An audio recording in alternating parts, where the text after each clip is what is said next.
Kerala Blasters താരങ്ങളുടെയും പരിശീലകരുടെയും കരാറുകൾ റദ്ദാക്കില്ല. Indian super league (ISL) പ്രതിസന്ധി രൂക്ഷമായി തുടരുന്നതിനിടെ കേരള ബ്ലാസ്റ്റേഴ്സ് ആരാധകർക്ക് ആശ്വാസ വാർത്ത. താരങ്ങളുടെയും പരിശീലകരുടെയും കരാറുകൾ റദ്ദാക്കില്ലെന്ന് ക്ലബ്ബ് അറിയിച്ചു. ISL ആരംഭിക്കുന്നത് സംബന്ധിച്ച അനിശ്ചിതത്വം നിലനിൽക്കുന്ന സാഹചര്യത്തില് മറ്റ് ചില ടീമുകള് താരങ്ങളുടെ കരാറുകള് സസ്പെൻഡ് ചെയ്യാന് തീരുമാനിച്ചിരുന്നു. ഈ റിപ്പോർട്ടുകൾക്കിടയിലാണ് കേരള ബ്ലാസ്റ്റേഴ്സിന്റെ ഈ സുപ്രധാന തീരുമാനം. ISL എപ്പോൾ തുടങ്ങുമെന്ന കാര്യത്തില് ഇതുവരെ ഔദ്യോഗിക പ്രഖ്യാപനം ഉണ്ടായിട്ടില്ല. വരുമാനം പങ്കുവെക്കുന്നതുമായി ബന്ധപ്പെട്ട് ഓൾ ഇന്ത്യ ഫുട്ബോൾ ഫെഡറേഷനും AIFF ടീം ഉടമകളും തമ്മിലുള്ള തർക്കങ്ങളാണ് പ്രധാന പ്രശ്നം. സെപ്റ്റംബറിൽ ആരംഭിക്കേണ്ടിയിരുന്ന ലീഗ് ഈ പ്രശ്നങ്ങള് കാരണം അനിശ്ചിതത്വത്തിലായിരിക്കുകയാണ്. ഇത് പല ടീമുകളുടെയും പ്രീസീസണ് തയ്യാറെടുപ്പുകളെയും ബാധിച്ചിട്ടുണ്ട്.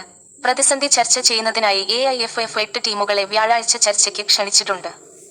ഈ ചർച്ചയില് പ്രശ്നങ്ങൾക്ക് പരിഹാരമുണ്ടാകുമെന്നാണ് ടീമുകളുടെ പ്രതീക്ഷ. സുപ്രീം കോടതിയിലുള്ള കേസില് തീരുമാനം വന്നാല് ഉടന് തന്നെ ലീഗ് ആരംഭിക്കാന് കഴിയുമെന്നും കേരള ബ്ലാസ്റ്റേഴ്സ് വിശ്വസിക്കുന്നു.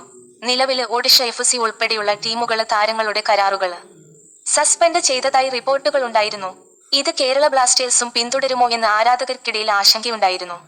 എന്നാല് എല്ലാ താരങ്ങളെയും പരിശീലകരെയും ഒപ്പം നിർത്തുമെന്ന് പ്രഖ്യാപിച്ചുകൊണ്ട് ബ്ലാസ്റ്റേഴ്സ് ആ ആശങ്കകൾക്ക് വിരാമമിട്ടു.